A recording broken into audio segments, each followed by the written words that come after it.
Hello बच्चों, मेरा नाम कृष्णा कुमार है और आप देख रहे हो साइंस पाठशाला यूट्यूब चैनल। तो हम लोग आज से इस वीडियो में स्टार्ट करने जा रहे हैं क्लास 11th का केमिस्ट्री, फिजिकल केमिस्ट्री, जिसका फर्स्ट चैप्टर है some basic concept of chemistry.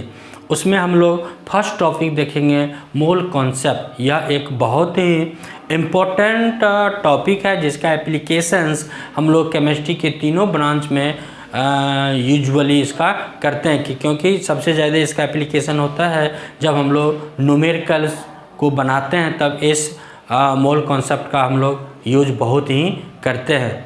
ठीक है, तो जैसे कि बच्चे हम लोग जानते हैं कि जो फंडामेंटल फिजिकल क्वांटिटी है उसमें यह भी एक है अमाउंट ऑफ द सब्सटेंस। जिस अमाउंट ऑफ द सब्सटेंस का ऐसा यूनिट होता है मोल। ठीक है, तो इसी SI यूनिट के बारे में हम लोग आज स्टडी करने जा रहे हैं। ठीक है, देखो बच्चों, जैसे कि हम लोग डेली लाइफ में, है ना, डेली लाइफ में 1 डजन यूज करते हैं। 1 डजन, तो 1 डजन इजकल टू इसकी संख्या कितना हो बच्चों?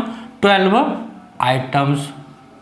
ठीक है, अब ये जो 12 आइटम्स है ये क्या होता है? कांस्टेंट है। चाहे आप मैंगो खरीदो, एप्पल खरीदो, बनाना खरीदो, अगर आप 1 डजन बोलेंगे तो आप अगर 1 डजन बनाना बोलोगे तो 12 कितना देगा आपको? बनाना देगा। अगर 1 डजन एप्पल बोलोगे तो कितना देगा? 12 देगा। अगर 1 डजन पेंसिल बोलोगे तो आपको 12 पेंसिल देगा। ये डिपेंड करता है कि आप कौन सा आइटम्स खरीदने जा रहे हो। ठीक है, उसी तरह हम लोग केमिस्ट्री में भी एक यूनिट का यूज करते हैं, जो यूनिट क्या है? 1 मोल। इसकी भी संख्या जिस तरह 1 डजन में इसकी संख्या कितना होता है? 12 होता है। उसी तरह केमिस्ट्री में भी 1 मोल अगर आप बोलते हो तो इसकी संख्या कितना होगा? 6.023 इंटू 10 पावर 23 पार्टिकल्स। यहाँ पर क्या हो जाएगा बच्चों? पार्टिकल्स। और ये पार्टिकल्स हो सकता है या तो एटम्स होगा, ठीक है, या तो क्या होगा बच्चों? मॉलिक्यूल्स होगा, या तो क्या होगा? आयंस होगा, या तो इलेक्ट्रॉन्स होगा, या तो प्रोटॉन्स होगा। तो ये इसकी पार्टिकल्स हो जाएगा। अगर हम लोग देखो बच्चों, एग्जांपल से अगर हम लोग इसको समझें, 1 मोल अगर बोले 1 मोल ऑफ ऑक्सीजन एटम्स, ठीक है बच्चों, कितना हो जाएगा? 6.023 into 10 power 23 atoms of oxygen. ठीक है बच्चों, क्योंकि हम लोग इधर क्या लिया है? ऑक्सीजन एटम लिया है, इसलिए संख्या भी क्या होगा? उसी का होगा, एटम्स ऑफ ऑक्सीजन। अगर इधर हम लोग क्या लें? मॉलिक्यूल्स लें, 1 mole of carbon dioxide molecules. ठीक है, तो यह क्या हो जाएगा? 6.023 into 10 power 23 molecules of carbon dioxide. अगर हम लोग 1 मोल ऑफ अमोनिया मॉलिक्यूल्स लेंगे बच्चों, तो इधर भी क्या हो जाएगा? 6.023 into 10 power 23 molecules of ammonia. ठीक है, अगर बच्चों हम लोग यहाँ पर लें 1 मोल ऑफ सोडियम आयंस, कितना हो जाएगा?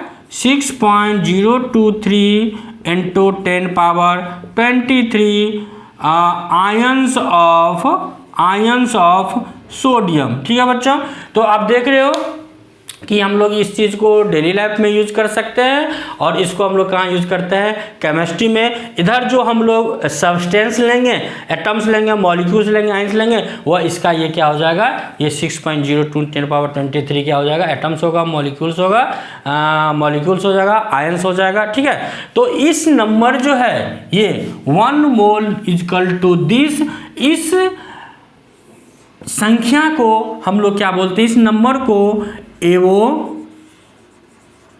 एवोगाड्रोज नंबर या एवोगाड्रोज कांस्टेंट, जिसको हम लोग सिंबल क्या देते हैं? Na, ठीक है, एवोगाड्रोज नंबर या एवोगाड्रोज कांस्टेंट। ठीक है बच्चों, अब है कि ये जो मोल है, इस मोल को हम लोग डिफाइन कैसे करेंगे? तो ये इस मोल को हम लोग डिफाइन करते हैं कि C12 आइसोटोप के 12 ग्राम में 12 ग्राम में जितना नंबर ऑफ एटम्स होगा या नंबर ऑफ पार्टिकल्स होगा, उसी को हम लोग क्या बोलते हैं बच्चों? मोल, 1 मोल। क्या बोलते हैं? 1 मोल। तो इस 1 मोल का रिलेशन हो सकता है अमाउंट मीन्स की वेट के साथ, इसका वॉल्यूम के साथ। ठीक है बच्चों, तो इसको हम लोग देखेंगे। जैसे अब हम लोग जो है मोलर मास, इसी से रिलेटेड है। मोलर मास किसको कहेंगे बच्चों?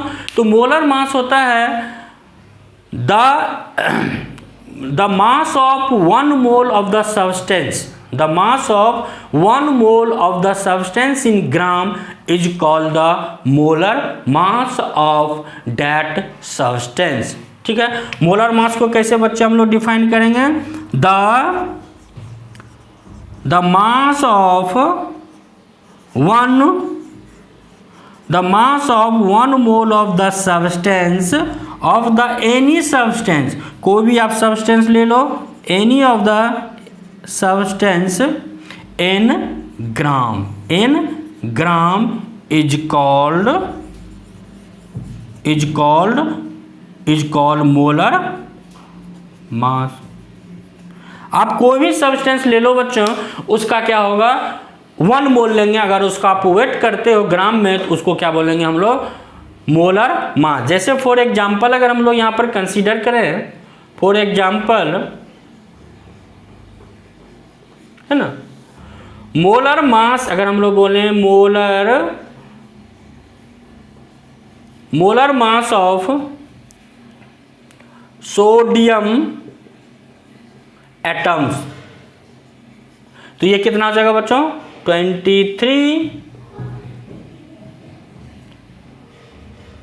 23 ग्राम पर मोल। अगर कंसीडर करें molar mass of CO2 carbon dioxide molecules, ठीक है, तो कितना हो जाएगा? 44 ग्राम पर मोल। ठीक है, तो ये होता है मोलर मास की 1 मोल ऑफ द सब्सटेंस अगर है, अगर उसको वेट करेंगे तो उसको जो आया ग्राम में, तो उसको हम लोग क्या बोलते हैं बच्चों? Molar mass. तो हम लोग अब इस मोल कॉन्सेप्ट से रिलेटेड बहुत सारी चीज़ें हैं, न्यूमेरिकल्स हैं, इसको हम लोग नेक्स्ट वीडियो में देखेंगे। तब तक के लिए ओके, बाय बाय।